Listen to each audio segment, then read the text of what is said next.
함께 보실 하나님 말씀 구약성경 룻기 2장 17절부터 마지막 23절까지 말씀입니다. 제가 가지고 있는 성경책은 구약성경 404쪽, 405쪽 정도 되어집니다. 룻기 2장 17절부터 마지막 23절까지 말씀, 우리 하나님 말씀에 동참하는 의미로 한 절씩 읽고 마지막 절은 함께 읽도록 하겠습니다. 룻이 밭에서 저녁까지 줍고 그 주운 것을 떠니 보리가 한 에바쯤 되는지라.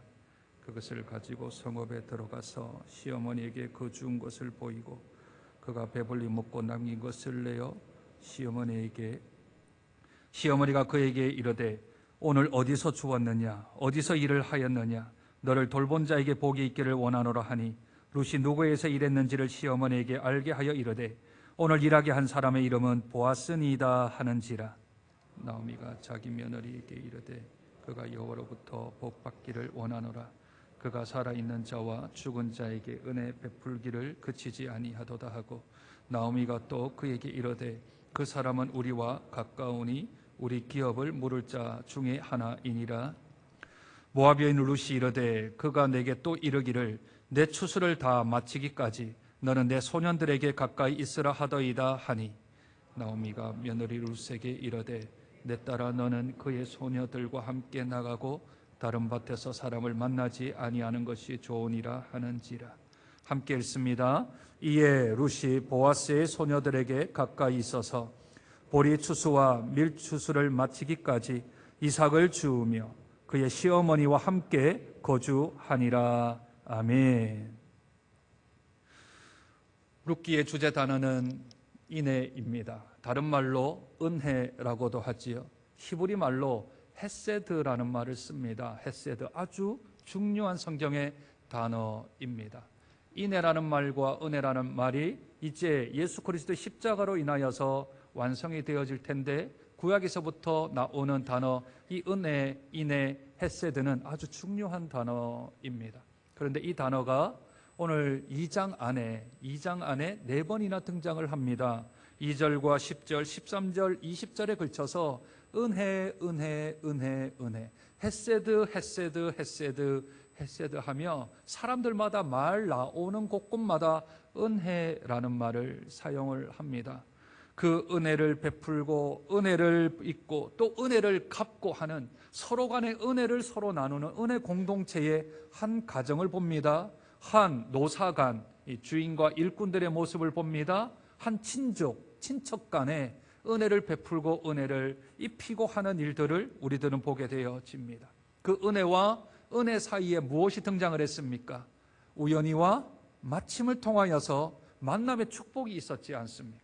그러니 은혜롭게 살아가는 사람에게 하나님이 주시는 축복이 만남의 축복인데, 그 만남의 축복은 하나님의 계획성에 있지만 우리 눈으로 볼 때는 그게 우연히 되어진 것 같고 마침이 되어지죠. 그런데 은혜 안에 사는 사람은 이러한 우연히와 마침이 너무 자주 반복되어지니 그것을 가리켜서 우리는 하나님의 섭리라고 말을 합니다. 아름다운 일입니다. 좋은 일입니다. 그리고 먹고 사는 일이 해결된 것 같습니다. 왜냐하면 부자인 친척을 이제 만났고 그 밭에서 일을 하게 되었으니 이제 일용할 양식 걱정은 전혀 안 하고 살 수 있게 되었지요.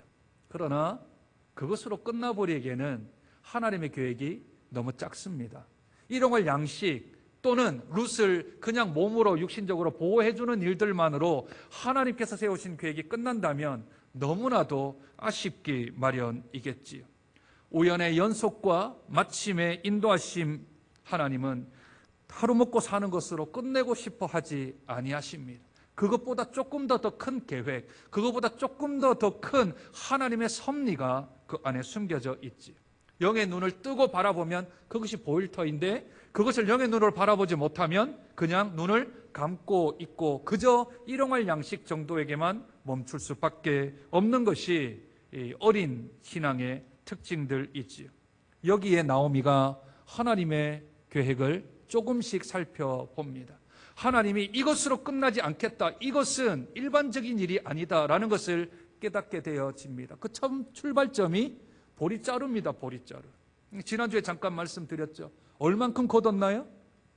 보리 한 에바. 우리로서는 좀 읽기 힘든 단어이지요. 부피 단위인데 에바. 한 에바는 22리터이고 킬로그램으로는 16.5kg입니다. 16.5kg. 우리 놀라지도 않아요. 하루 종일 16.5kg를 주어도 별로 놀라지를 않아요. 성경이니까.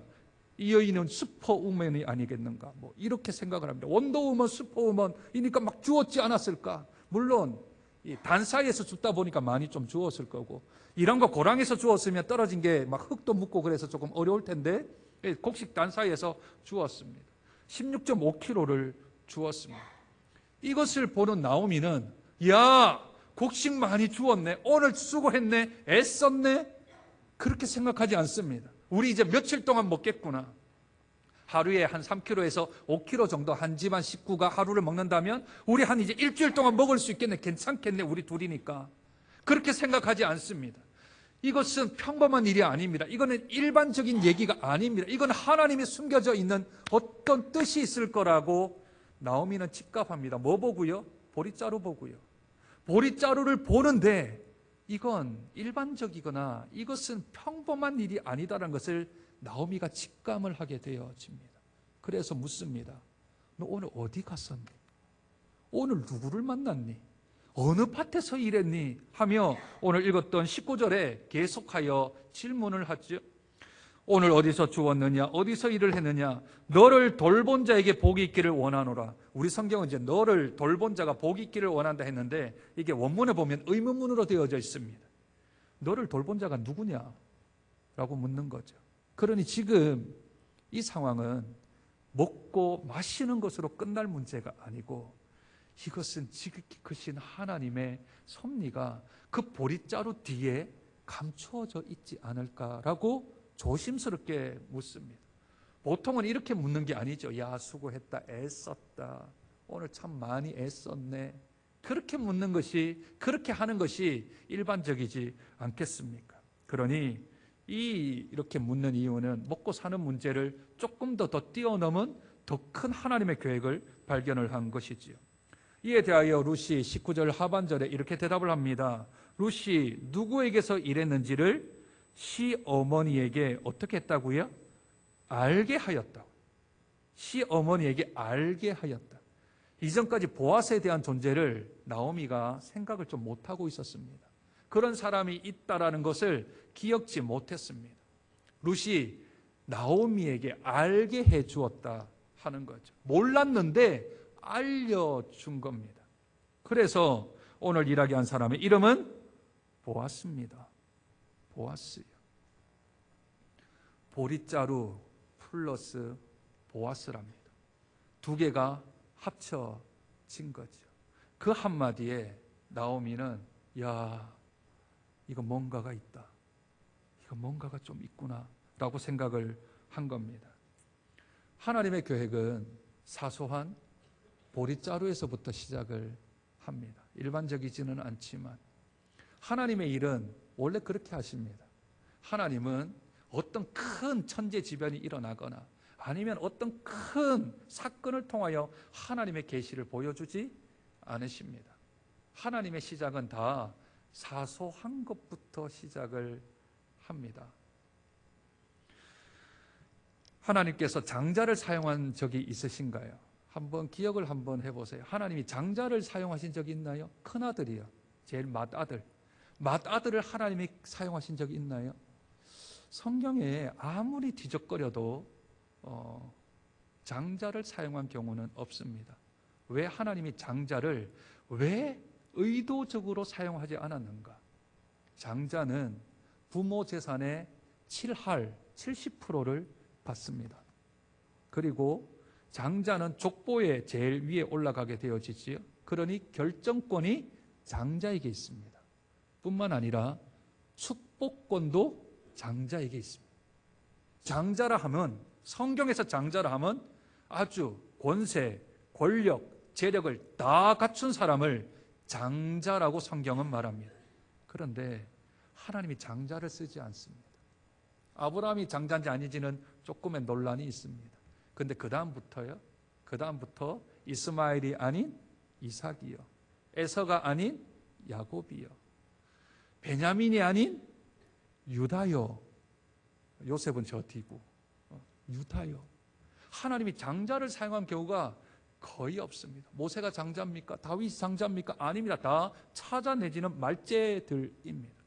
하나님이 의도적으로 장자를 사용하지 않는 것은 아무런 힘이 없는 사람으로부터, 아무런 능력이 없는 사람으로부터, 가장 사소하고 사람들이 볼 때는 그냥 평범해 보이는데 그것에서부터 하나님의 일은 시작합니다. 우리 예수님은 어떠신가요? 우리 예수님이 만약에 이 땅에 오실 때 천군 천사를 대동하고 하나님께서 불말과 불병거로 이 땅에 임했다면 사람들이 우와 이랬지 않았을까요? 그런데 예수님이 들었던 첫 마디가 무엇인가 하면 나사렛에서 무슨 선한 게 나겠는가 그랬습니다.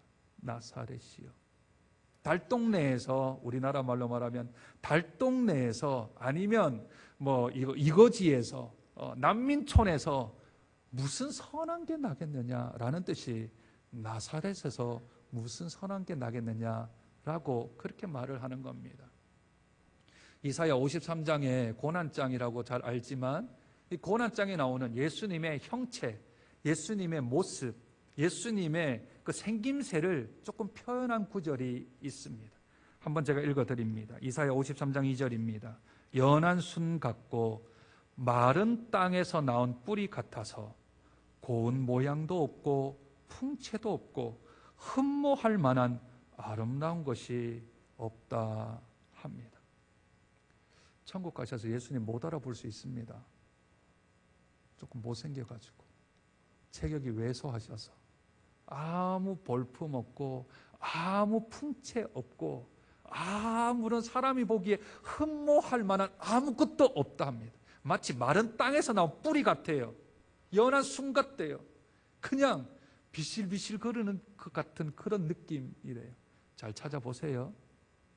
천국 가시거든 예수님 누구신지 잘 찾아보세요.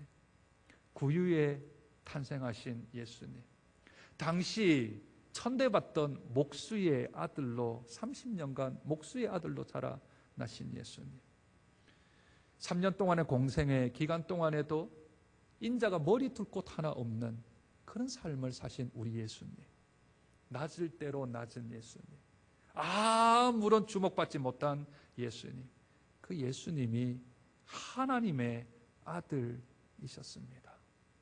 사람들은 말합니다. 크고 넓고 세고 잘생기고 또는 될성 싶은 떡잎, 거기에 집중하지요. 야 쟤는 좀 될 것 같다, 야 쟤는 좀 뭔가에 기대가 간다 하는데 마음을 두지 않습니까? 그런데 기대한 만큼 그것이 실망으로 되돌아오는 경우가 얼마나 많습니까? 그 성경은 이렇게 우리에게 말씀하십니다. 고린도전서 2장 28절입니다. 하나님께서 세상에 천한 것들과 멸시받는 것들과 없는 것들을 택하사 있는 것들을 폐하려 하시나니 이는 아무 육체도 하나님 앞에서 자랑하지 못하게 하려 하심이라. 내가 잘났다고 생각하는 사람, 나는 자격이 갖추었다고 생각하는 사람, 나는 그 정도면 뭐 다 갖출 것 갖췄다고 하는 사람이 하나님께 쓰임받으면 그 사람은 하나님을 안 높이고 자기를 높인답니다. 하나님을 자랑하지 아니하고 자기 자랑을 한답니다. 그래서 하나님이 세상에 천한 것, 멸시받는 것 없이 하는 그런 저 같은 사람을 목사로 만든 거죠. 그래서 저는 자랑할 게 없습니다. 뭐 내세울 게 하나도 없습니다.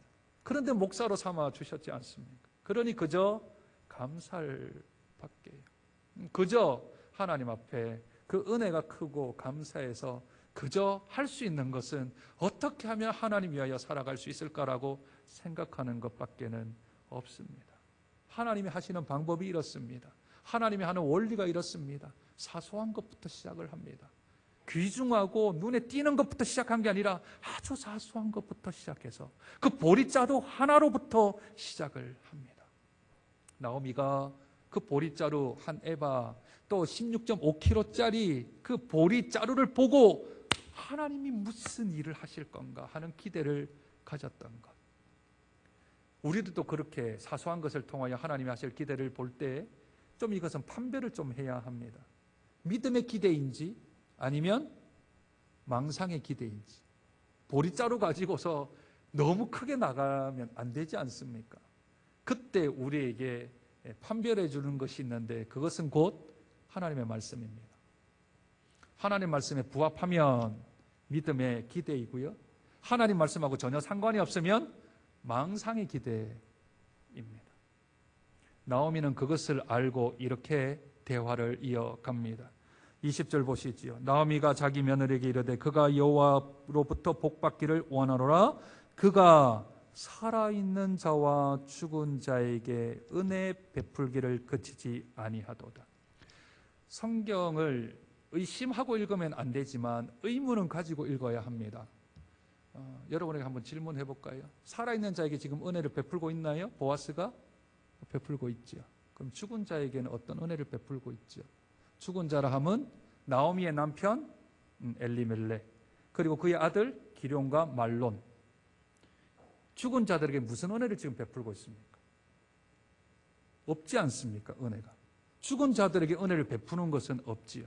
그런데 그 뒷구절을 보면 죽은 자에게 은혜를 베푼다라고 하는 것은 지금 나오미가 하나님에 대한 기대, 믿음의 기대에 대한 그런 함축적인 말입니다. 그 뒷구절을 한번 보시죠. 나오미가 또 그에게 이르되 그 사람은 우리와 가까우니. 이 말은 다른 말로 친족이니 라는 말입니다. 가까우니 하는 것은 뭐 가까이 산다는 얘기가 아니라 우리 친족이다. 그런데 친족 중에서도 그 뒤에요, 우리 기업을 물을 자 중에 하나이니라. 지난번에 한번 잠깐 설명을 드렸는데 오늘도 조금만 더 자세하게 좀 설명을 드리겠습니다.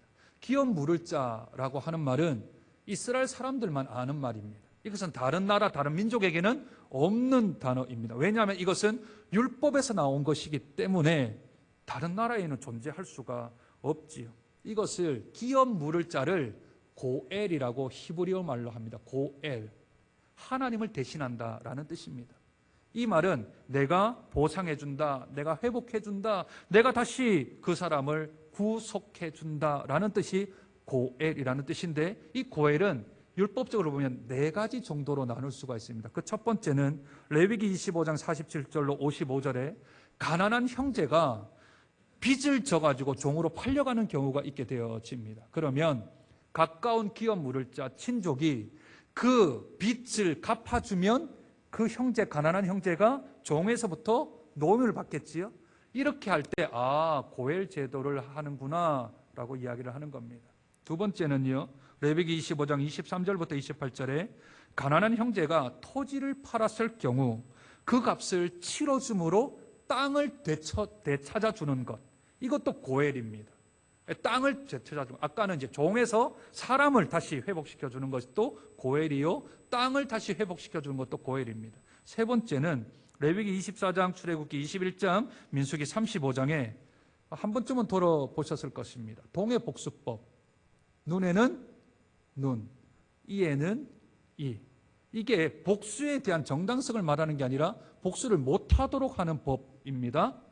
그런데 만약 억울하게 우리 친족이 죽었습니다. 그러면 피해 보복자라는 말을 들어보셨죠? 성경을 읽으면 그 피해 보복자가 누구냐면 가장 가까운 친족이 저 사람이 피를 흘려 우리 형제를 죽게 했으면 그것도 억울하게, 그러면 도피성으로 그가 도망하기 전까지 죽일 수 있는 권리 또한 고엘입니다.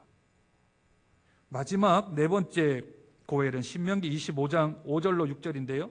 계대 혼인법이라는 겁니다.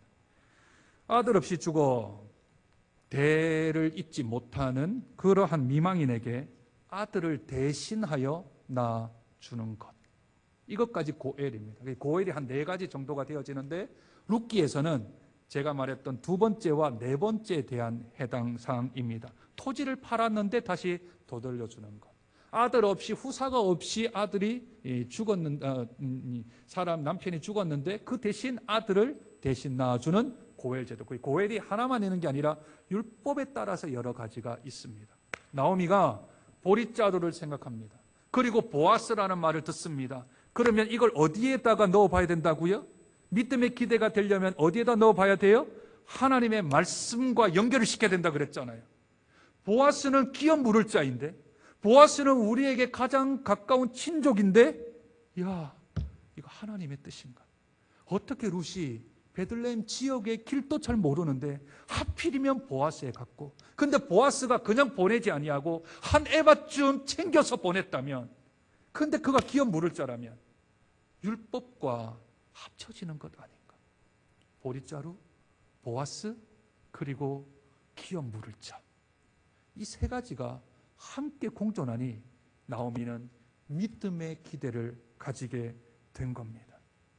나오미의 기대는 율법의 말씀에 의거하여서 그것이 연결되어지므로 그는 망상의 기대가 아니라 율법을 통한 하나님의 기대로 꿈을 점점 더 크게 나가게 합니다. 언제까지요?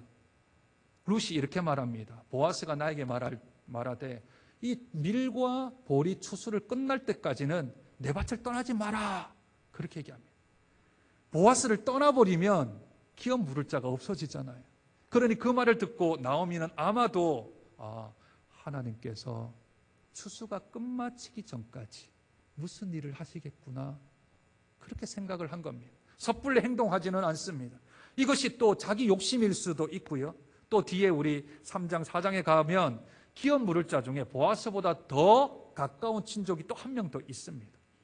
그 사람이 아나에야 보아스가 하는 것이고, 보아스 또한 나는 그냥 양식을 줄 뿐이지 내가 이것을 할 필요는 없다, 손해나는 일이니까 거부할 수 있는 권리도 있습니다. 그러니 섣불리 행동하지 아니하고 하나님께서 보리자루, 보아스, 기업 물을 자, 그리고 추수가 끝날 때까지, 이때까지 하나님이 나를 기도하라 하시는 거구나, 하나님의 꿈을 꾸라는 거구나, 하나님의 기대를 가져보라는 거구나, 믿음의 기대를 한번 가져보라는 거라 하고 통째로 묶어서, 딸아, 이제 그 밭을 떠나지 마라. 그 밭이 조금 이삭을 줍는 것이 적다 하더라도 다른 밭으로 옮기지 말고 추수가 끝나기까지 그 밭에 머물러라. 점점점은 하나님이 무슨 일을 하실 것 같다. 하나님이 먹고 사는 문제를 떠나 더 큰 일들을 하실 것 같다. 그러니 한번 우리 하나님이 하시는 일을 기대해 보자. 그건 나오미가 속으로만 마음으로 생각을 했겠지요. 오늘은 맥주감사주일입니다. 사소한 것 하나로부터 시작된 믿음의 기대가 있다면, 우리가 이렇게 힘든 기간 2월 23일부터 시작해서 지금 이르기까지 이 4개월 동안 1월부터 6월까지 하나님 우리에게 베푸신 은혜를 기억하는 날이 맥주감사절인데, 지난 6개월을 돌아보면 거의 3분의 2, 4개월이 코로나로 살았습니다. 코로나로 사니까 너무 불편함이 많죠. 찬양하려는데 마스크 끼고 부르려니까 이게 힘들고, 여름이어서 이제 덴탈 마스크 꼈는데 덴탈 마스크는 이렇게 자꾸 축축해지거나 또는 불편해질 수도 있고, 생활이 좀 이렇게 자유롭지도 못하고, 아침에 일어나면 제일 먼저 보는 뉴스가 몇 명이나 확진자가 생겼나, 부산에는 생기지 않았나, 이웃은 생기지 않았나, 내가 조금 몸이 허약하면 내가 교회 가면 되는가, 내가 옮으면 안 되는데, 또 나를 통해서 다른 사람이 옮으면 안 되는데 하며 이상한 사회가 좀 되어져 버렸습니다. 아이들이 학교를 못 가는 것은 고사하고 교회에 오지 못하는 것. 저희가 교회 처음 나온 게 언제인지 아십니까? 4월 둘째 주 부활주일부터 저희가 모이는 예배와 흩어져 드리는 예배로 했고, 그전에는 흩어져서만 예배를 드렸습니다. 하나님 은혜 있지요. 또 우리가 전체로 모을 수 있었던 것은 5월 넷째 주 우리가 창립 60주년 기념을 맞이해서 우리가 한번 함께 모여봅시다 하고 다 모인 지가 이제 불과 한 달 정도밖에 되지 않았습니다. 많은 불편함이 따르지요. 많은 그런 어려움들이 따르지요. 전염병으로만 치부하기에는 이것이 너무나도 큰 충격을 가졌습니다. 그러니 하나님이 왜 이런 코로나를 우리에게 주시는가? 왜 이런 전염병이 이렇게 한 번에 몰아가지 아니하고 하나님이 계속 오게 하시는가? 여러 가지 생각들이 많았습니다. 맥주 감사절을 준비하며 이 6개월 동안 살아왔던, 그리고 그 중에 4개월을 살아왔던 우리의 삶을 한번 되돌아봐야 되겠다 생각이 들었습니다. 그랬더니 불편한 것들이 쫙 적히고 또 우리의 세상에 변화된 것들이 딱 적혔는데 마지막은 감사 제목을 좀 정리를 해야 되겠다 생각이 들었습니다. 왜냐하면 사소한 것으로부터 하나님의 일은 시작하기 때문에 이 코로나를 통해서 하나님이 행하실 일들을 또 한 번 더 기억하고 또 한 번 더 나아간다면 우리에게 의미가 있지 않을까 생각이 들었는데, 정리하다 보니까 감사 제목이 12가지입니다. 12가지는 믿는 사람의 숫자 아니겠습니까? 신약의 12제자요, 구약의 12족속이라. 그걸 맞춘 건 아닌데 정리하다 보니까 제 개인적인 것이기 때문에 여러분들도 오늘 맥주 감사주를 맞이해서 댁에 돌아가셔서 한번 감사 제목들을 한번 적어보고 주께 영광을 올려드리면 우리에게 은혜가 될 줄로 믿습니다. 첫째, 매주 모여서 드리는 예배에 대한 감사. 둘째, 일상의 삶과 평상시에 누리는 것이 행복임을 깨닫게 하여 주셔서 감사. 셋째,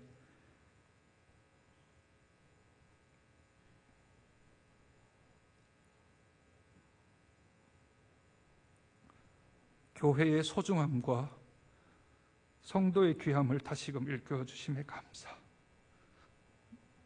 넷째, 이단의 실체가 만천하에 드러나게 하심도 감사. 다섯째, 주일학교 예배 드릴 수 있는 것도 감사. 여섯째, 교회에서 식사할 수 있는 것만으로도 감사. 일곱째, 자녀들 학교에 등교할 수 있어서 감사. 여덟째, 마스크 착용과 손 소독으로 인해 병원 가는 횟수가 줄고 몸이 건강해져서 감사.